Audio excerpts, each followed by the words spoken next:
Hello, I hope you all guys are having a wonderful day. As you all know, Manchester United beats Manchester City and they won the FA Cup, which is very encouraging given the season, how season went. And Manchester United fans, we badly needed this victory. I said yesterday the fans deserved this victory because they backs this team um, with madness, even though the performances were not good enough during the season, but ultimately in the game that mattered the most, they delivered, and we are very, very happy. So there are a couple of things we will be talking about. We will talk about match, the game, how the setup was done, and the lineup, the score. I predicted yesterday about 1-0, but it was 2-1, still one goal difference. And we will talk about the first thing I would like to talk about is the ERIC TEN HAG situation. We don't know whether he will be continuing or he will be sacked. But one thing I wanted to say, as I saw on X, that a lot of people wants to decide the fate of ERIC TEN HAG on the basis of emotions. So I think if Ineos thinks that he is the right man, they should stick with it.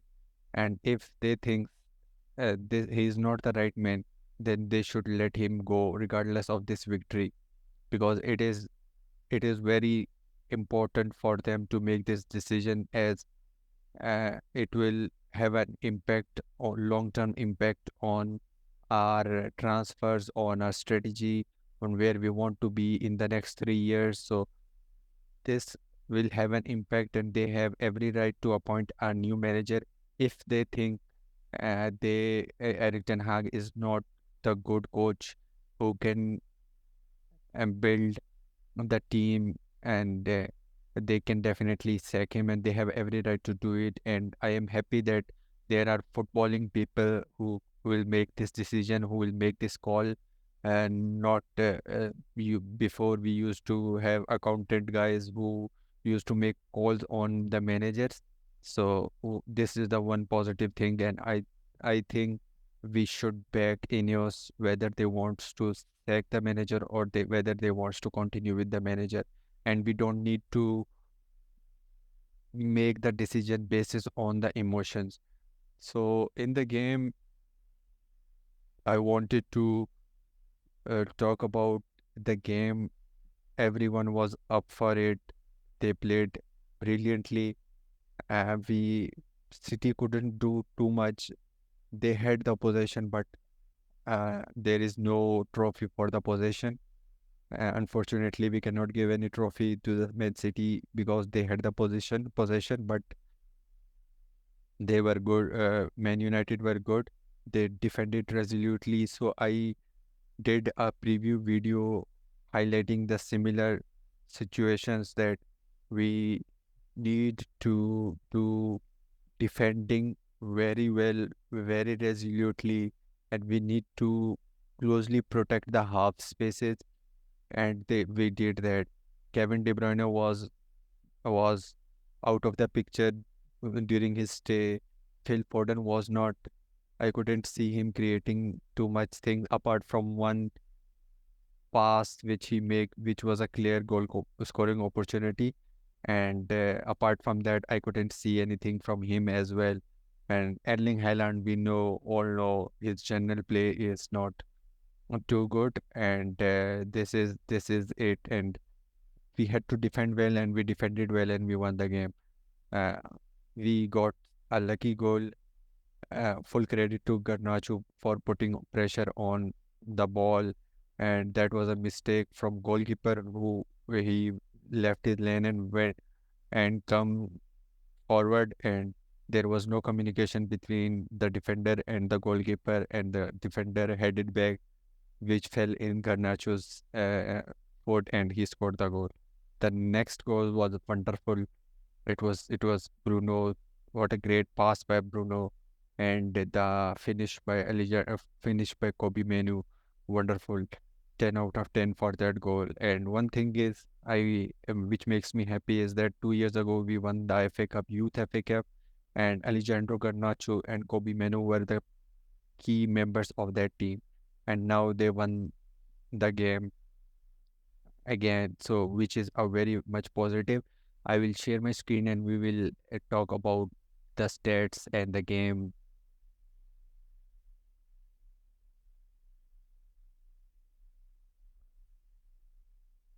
So this is this was the game, and we see City were land up as 4-2-3-1, and we were kind of 4-4-2 or 4-2-2-2.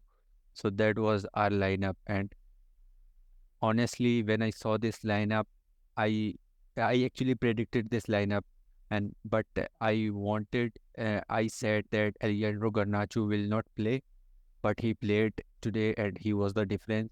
And now I get the reason why he played over Amad Diallo, and I was also thinking that Scott McTominay will not play. Rasmus Højlund will start the game, but that was a good move. But the why Garnacho played, because uh, we had the pace of Marcus Rashford in this area, but Kyle Walker, as we know, is the fastest player. He can neutralize that pace. So we wanted to have a pace on the other area as well, where Alejandro Garnacho can go through behind the defense, and that was the difference because we had too many chances. And kudos to ERIC Ten Hag for getting the selection right, for getting the tactics right, and kudos to all the team who responded to his tactics, and they played very very well. Lisandro Martinez and Rafael Varane, they were good. Every header that cross that come, they Varane or Martinez, their positioning was very important, and they were there at very important time at a very important place to intercept any crosses, any passes, and we had a good on the ball ability of Martinez that played us. Sufyan Amrabat was very well, and Kobe Menu was well as well. So Kobe was actually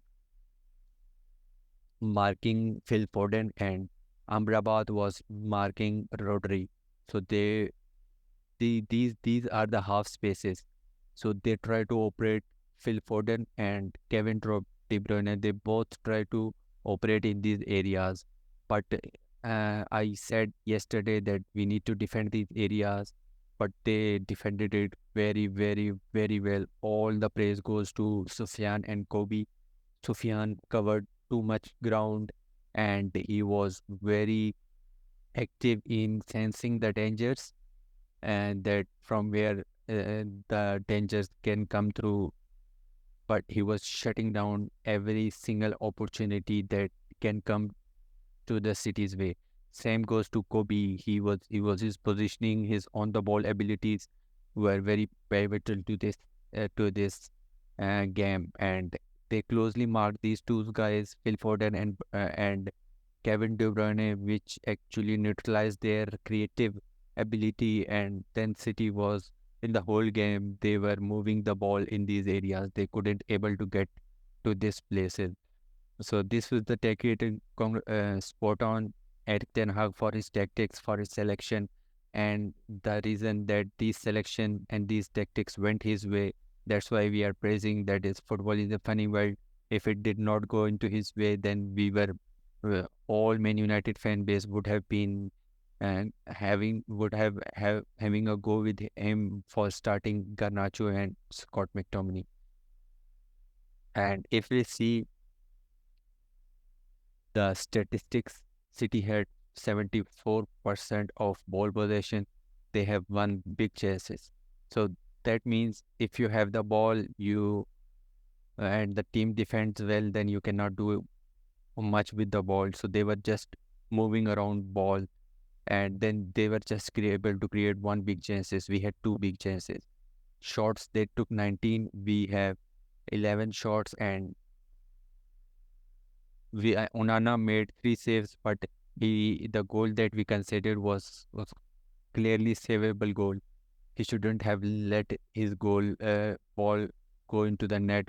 He went with two hands He had two hands, but again it went in. But apart from that, Onana did good goalkeeping. And then if we see total shots on target, we have one more shots on target than them. And they Erling Haaland hit the woodwork once, and that is it.